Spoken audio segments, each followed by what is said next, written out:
Hello, I'm Nicolas Rivera. I'm going to present diversity, fairness, and sustainability in population protocols. This is joint work with Nan Khan and Frederick Mamatren. So in this paper, we study the problem of distributing colors in a population of agents that have very limited computer power. So the setting is the following. We have K colors in a population of N agents. Each color I has some weight Wi, and each agent starts with one of these K colors. So our task is to design a distributed algorithm that distributes the colors among the agents in such a way that the number of agents with color I is proportional to the weight Wi of the color. We call this problem the diversification problem. So as an example, let's suppose that we have three colors, red, blue, and green, and each of them have the same weight. So we have to distribute them equally among the agents. So maybe this was our initial configuration that has a lot of reds, and after some time, some communications, they came up with this configuration that is more balanced. Okay, so the model we are going to work with is the model of computation is a population protocol. So in these models, agents have states.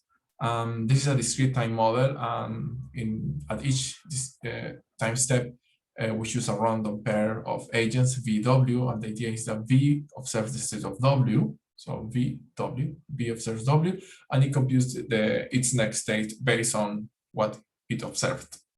So the idea is this, you can assume that you choose V first, and then it observes a random agent W. So V is observing W here, and then, so he observes the state blue. And after that, it decides to change its state to, say, blue in this case. Okay, so in our setting, the state of the agent will correspond to its current color, as some extra bit that may contain important information about some important information that can be used by the algorithm. So what do we want to achieve? We want, so recall the setting that we have colors, say 1 to K, and we have a weight for each of these colors, and let's call W the sum of the weights of the K colors. So denoted by Ci of t, the number of agents with color I at time t. So we want to achieve the following three properties: diversity, fairness, and sustainability, the name of the paper. And diversity means that after some time, the number of agents with color I is proportional to the weight of the color I plus some small error. And this holds for all colors, and this holds for a long period of time. All of that with high probability.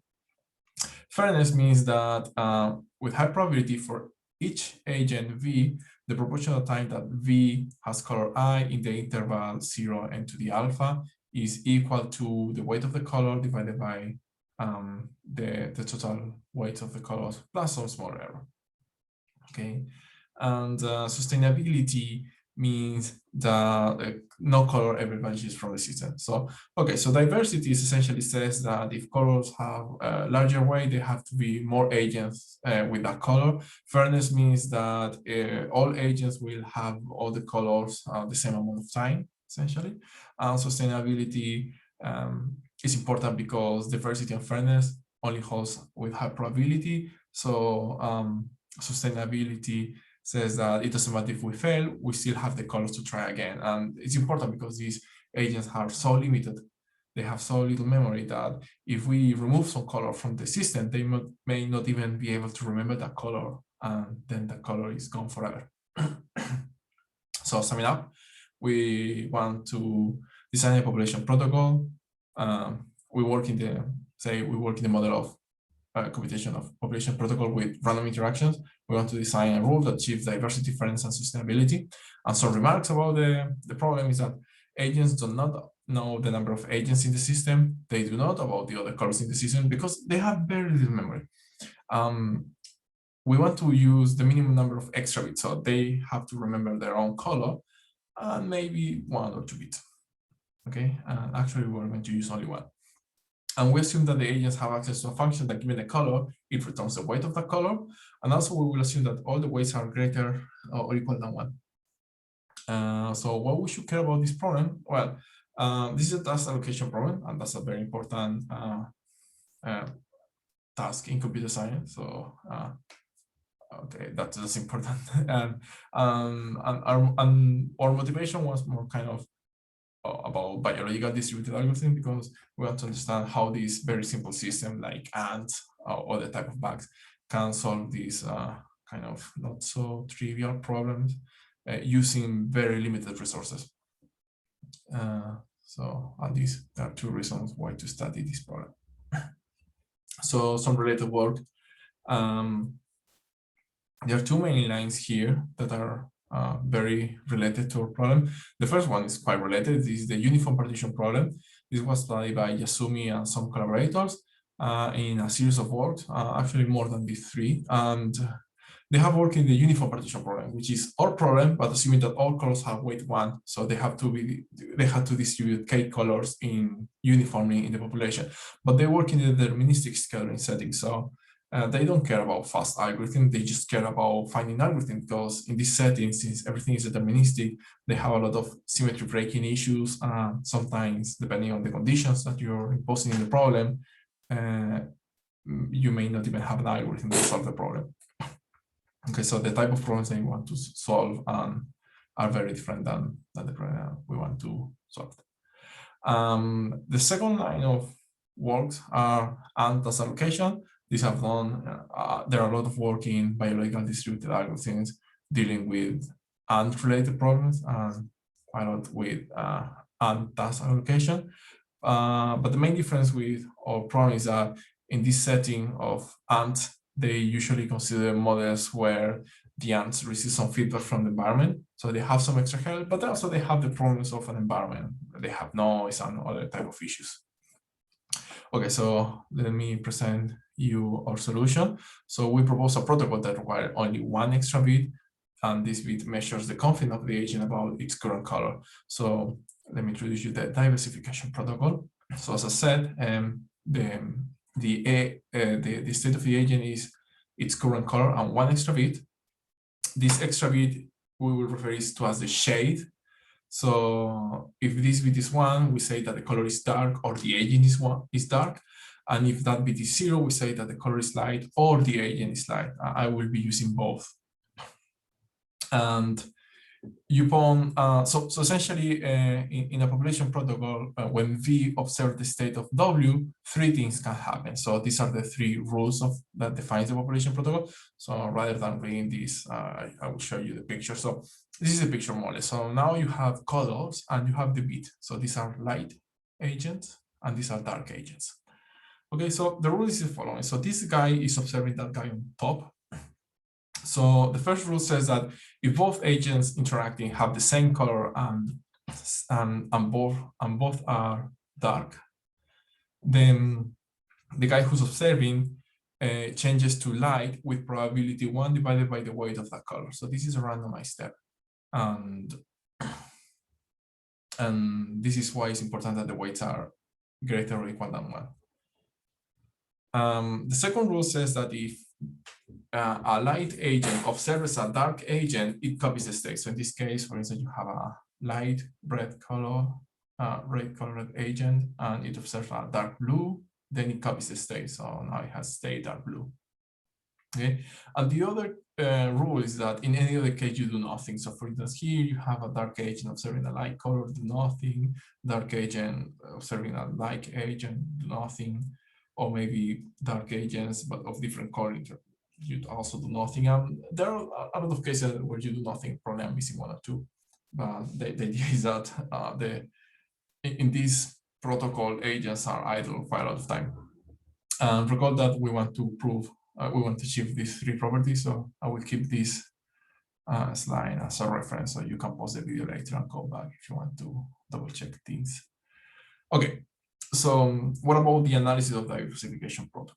So first of all, sustainability, which is one of these properties, is achieved almost for free by the definition of these 2 properties, because these 2 properties are essentially, I mean, especially the first one, essentially ensures that you always keep one color. I mean, if you just attempt to change your color, it means you are doing that because you are sure that there is another dark color, dark agent with the same color as you.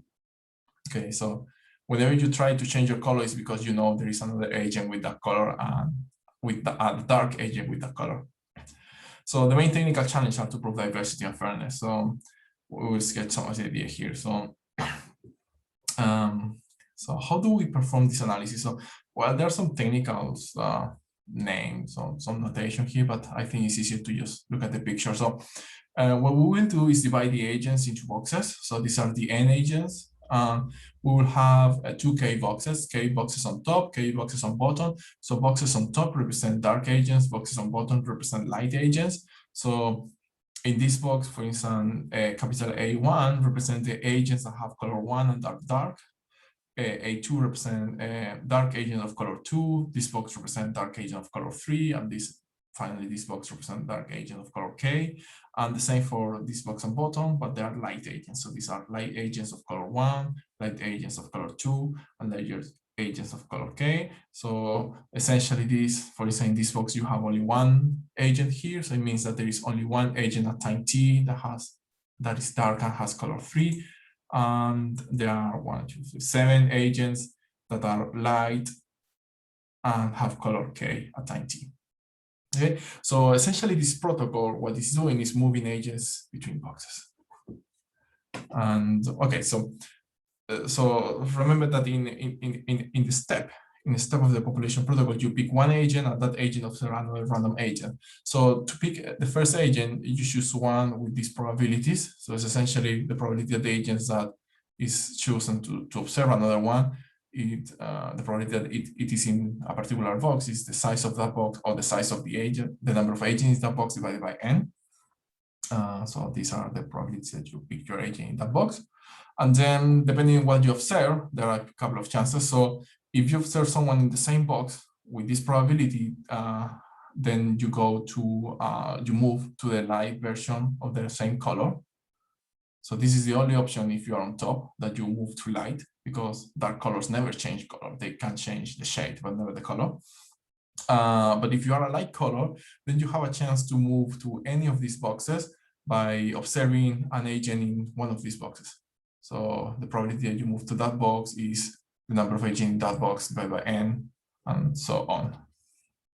Okay, so essentially analyzing this protocol is just to analyze how these boxes evolve. So how do we analyze this? Well, the idea is that if the boxes have these sizes or have this number of agents, then there is a perfect equilibrium, meaning that in expectation, nothing will change.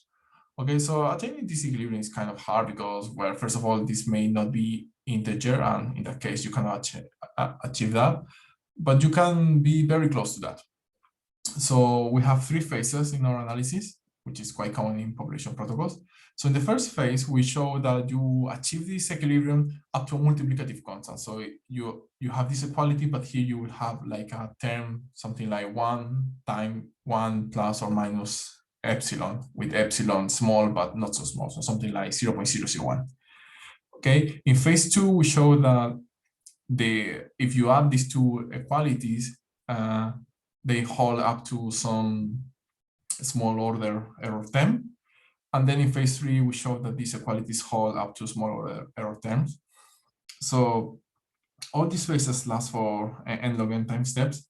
And I just want to say that phase 2, at the end of phase 2, we achieve diversity, because this is literally the definition of diversity, because this sum is the number of agents of color I at time t. So this is diversity. But phase 3, and in phase 3, at the end of phase 3, we achieve fairness, but this is not fairness. This is a property that we need to prove fairness, but you need to work more. After you prove this, you need to work a bit more. Okay. Finally, all these properties that we prove here, they hold for n to the 8 time steps. So they not only hold at the end, but they keep holding for a long period of time.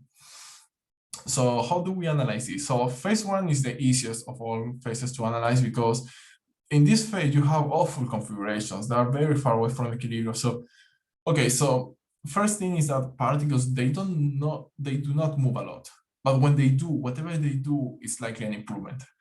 So essentially what you can do is couple the number of agents in each of these boxes with biased random walk, and they tend to, so that's it essentially. So whenever they move, they have bias, so they move towards improving the configuration in each of these boxes. So there is some little dependency, but it's not important, and this is not very hard to analyze because, as I said, every movement is a good movement, most likely. Now, phase 2 is a bit more delicate because when you achieve this equality up to a multiplicative term, then your bias random walk arguments stop working, and then you need to be more precise. So you have to introduce two potentials.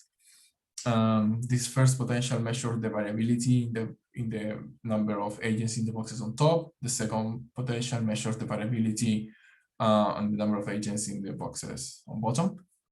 And the idea is that we can prove that both potential halve after a linear number of steps, as long as they are kind of large. So the idea is that after n log n times step, by repeating this halving step log n times, this potential achieves the minimal size, and by combining the information of this both potential, you prove essentially that this is diversity. The number of colors of the number of agents of color I is proportional to the weight of color I. Okay, and to prove this, you need to analyze these potentials by proving properties of them and combine these properties with Shun-Lu type of concentration bounds. So finally, in phase 3, we achieve fairness. And to what I mean by fairness is the following property that this thing in the numerator says that the number of times that agent V has color I is the number of, so this thing in the numerator is the number of times in this interval 0 n to the 8 that agent B has color I. So this is the proportion of times that you have color I, and you prove that this number equals the weight of color I divided by the total weight of the color plus some small error. So to prove this fairness, we first need to prove by using another potential argument that we are very close to this perfect equilibrium. So this is a perfect equilibrium, this is an error 10. Also this equality is a perfect equilibrium plus some error 10. So to analyze this, we compare with the system in perfect equilibrium. So if we assume that we achieve this perfect equilibrium, so the number of agents in the boxes is this and that for the boxes on bottom and top. So if you look at the evolution of one agent, it's our Markov chain. So it's a Markov chain with these transition probabilities. Well, there are more arrows that I'm not drawing, and a lot of self-loop because this agent tend to do nothing. So this is the same picture. So the idea is that in this Markov chain, you have a stationary distribution, and you can compute the stationary distribution, in particular the sum of the dark agent and the light agent of color I, the stationary distribution of these two boxes. Essentially, the sum of the stationary distribution of these two boxes is the weight of the agent, the weight of color I divided by the total sum of the weight. So then you can apply some Markov chain Chernoff bound, and you achieve fairness, assuming this perfect chain. Of course, you don't have the perfect chain, but you can couple with this almost perfect equilibrium that we have by including the small error 10. So combining with some couples, you can rigorously prove fairness. Okay, so just to conclude, so we have introduced a new protocol for distributing colors in a population. Our protocol achieves diversity, fairness, and sustainability. Our protocol uses only one extra bit of memory. So you have memories for your own state plus this one extra bit. And our protocol is very simple, and it only takes n log n time step. And also this property, it takes this time to achieve the properties, and the properties hold for a long period of time. Finally, as future work, first of all, when all weight of the colors are integer, then our protocol can be de-randomized, but we haven't analyzed this. So that's something that can be done. Another thing that we haven't analyzed is when the weights and the number of colors are depending on n. We haven't analyzed it, but it's not very tight. And another interesting thing to do is to design a protocol that achieves diversity with a smaller additive error term than the one that we have in our protocol. Probably for that, you will need some extra bit of memory. So that's all. Thank you very much.